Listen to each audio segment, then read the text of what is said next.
वैसे ताला दिखे आपके हाथ में।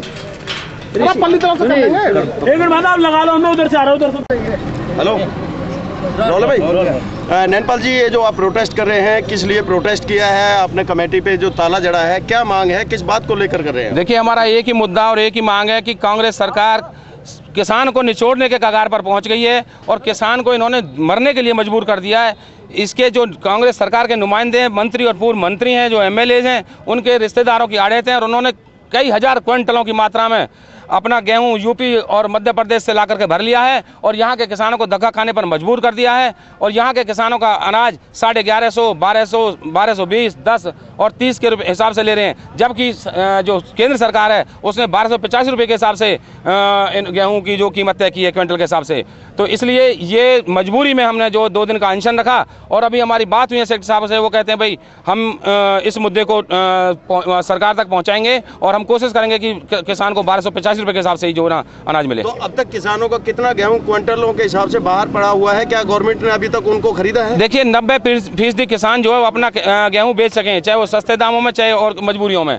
लेकिन अब 10% किसान जो है ना घरों में गेहूं भर के पड़ा है, क्योंकि पिछले 10-15 दिनों से मंडी में सरकारी तोल बंद कर रखी है और प्राइवेट एजेंसियां किसान को लूटने पे तुली हैं। मुख्य वजह क्या बनता है कि बारदाना मुहैया नहीं कराया जाता है? तो उसके बाद आपका अगला कदम क्या होगा? इसके बाद अपने पास सीधा सिद्धांत है, सरकार से टकराएंगे, रेल रोक देंगे, ट्रैक जाम कर देंगे, किसी चीज को चलने नहीं देंगे। मुख्य वजह क्या मानता है कि यहाँ के किसानों को जो है बारदाना मुहैया नहीं कराया? यूपी के अनाज यहाँ पर मुख्य वजह यह है कि सरकार ने गेहूं को रखने के लिए कोई बंदोबस्त नहीं किए।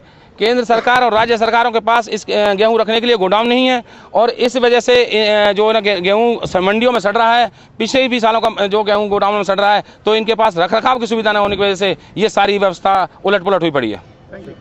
सेक्रेटरी साहब, ये किसानों ने प्रदर्शन किया है, कमेटी पे ताला लगाया है, इनकी मांग है कि सरकार ने गेहूं बंद कर दिया है, और क्या कहना चाहेंगे आप? कमेटी की तरफ से सरकार कोई खरीद बंद नहीं हुई है, खुली हुई है। और जो इन्होंने कंप्लेंट जो की है कि कम रेट का ख़रीदा जा रहा है, मेरे सामने कोई ऐसी शिकायत नहीं आई है। अगर फिर भी कोई ऐसी कंप्लेंट है तो मुझे दें और उसी वक्त मैं उसका निदान करूँ। अभी हमने किसानों से बात की है, उन्होंने कहा है कि सरकार द्वारा जो रेट दिया गया है पर क्विंटल 1285, वो उसके गेहूं नहीं खरीदा गया है। उसने लास्ट में 1200 रुपये में प्राइवेट आड़तियों को बेचा है। मेरे पास ऐसी कोई कंप्लेंट नहीं आई है।